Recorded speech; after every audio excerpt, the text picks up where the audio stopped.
Ce que je voudrais vous proposer, en fait, c'est une lecture du livre d'Olivier.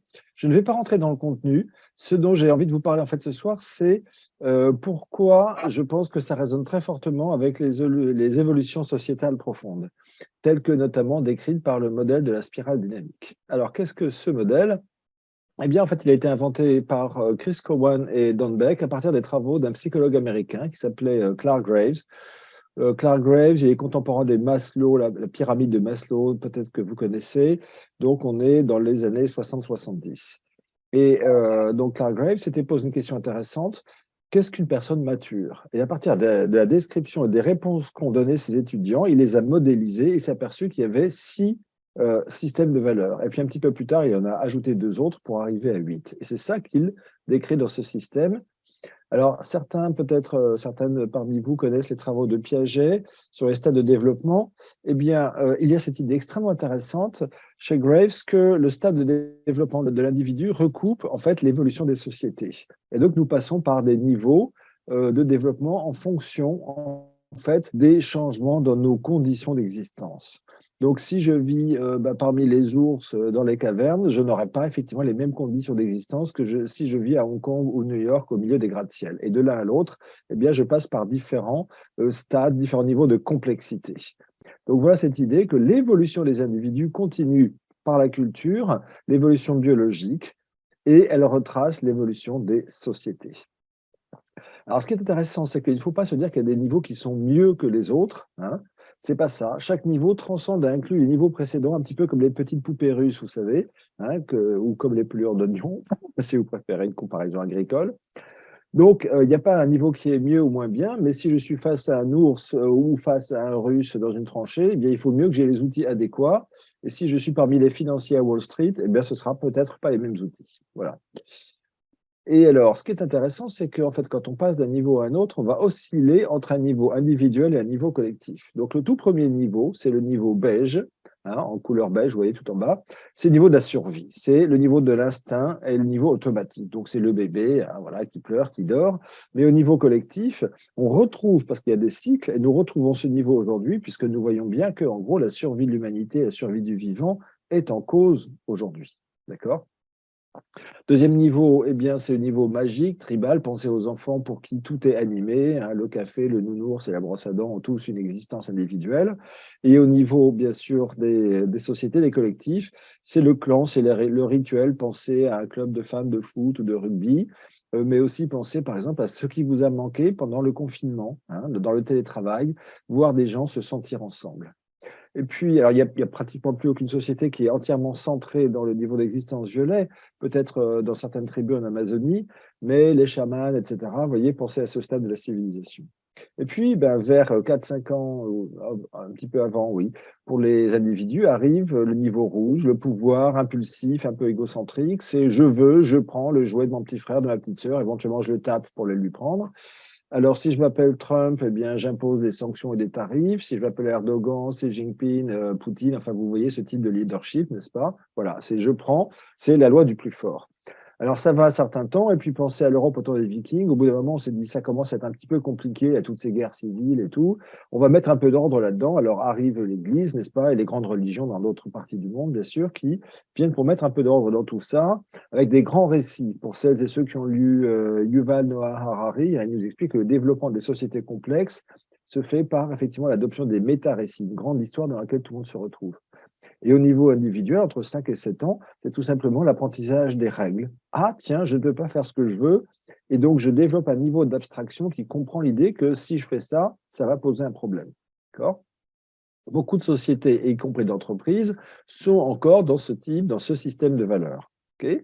Mais en Europe, en tout cas, à partir de la Renaissance, arrive le niveau orange, qui lui va de nouveau privilégier l'individu, le rationalisme, la compétition, souvent le matérialisme, et je dirais même un certain hédonisme.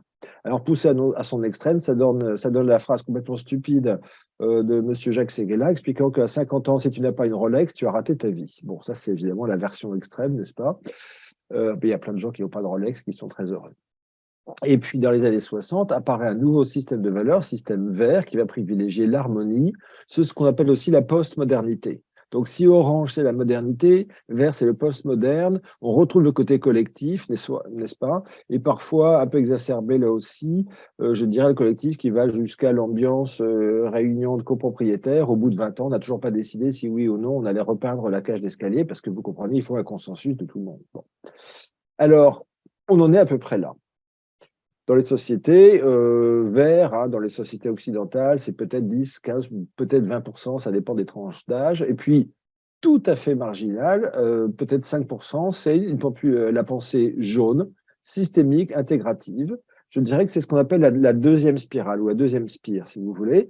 Et eh bien, moi, j'affirme qu'effectivement, le livre d'Olivier et le logiciel à partir duquel il a été pensé s'inscrit dans ce niveau-là, dans ce niveau jaune. C'est pour ça que je trouve qu'il est extrêmement intéressant et extrêmement précurseur.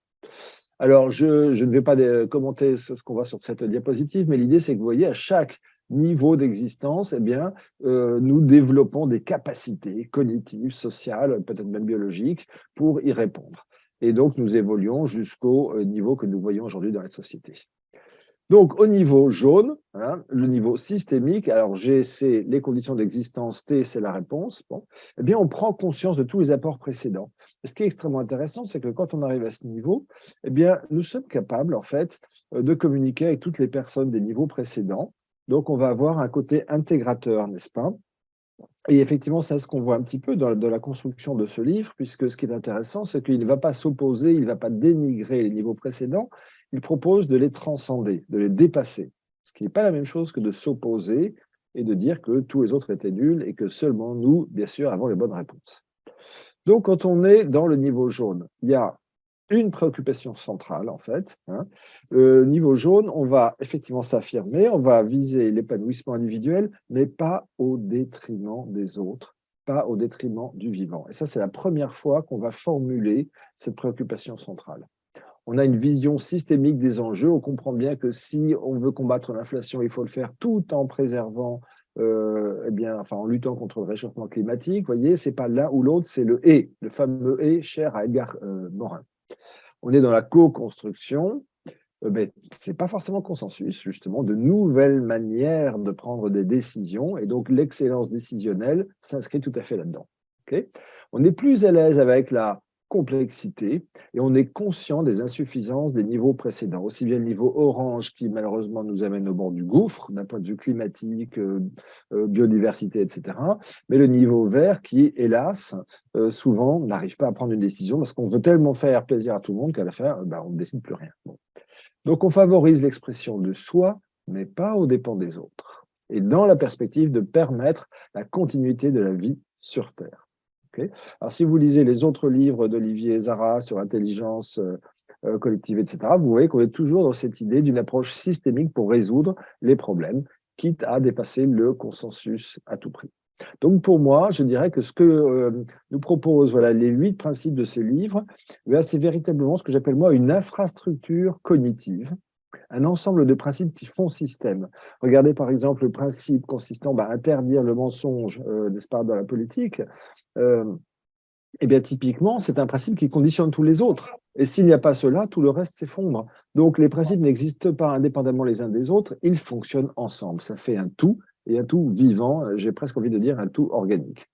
Donc, ce que nous avons à l'arrivée, c'est ce que j'appelle moi un nouveau cadre. Hein, puisque nous vivons dans des sociétés où tout le monde, entre guillemets, veut mettre à mort le cadre actuel, le cadre démocratique, les règles, etc. Les uns parce que, tiens, c'est mieux, comme ça on pourra juste revenir à la loi du plus fort, d'autres parce qu'on pourra revenir à la loi du plus riche, ou d'autres encore à la loi du consensus. Or, s'il n'y a pas de cadre, on ne peut plus agir ensemble.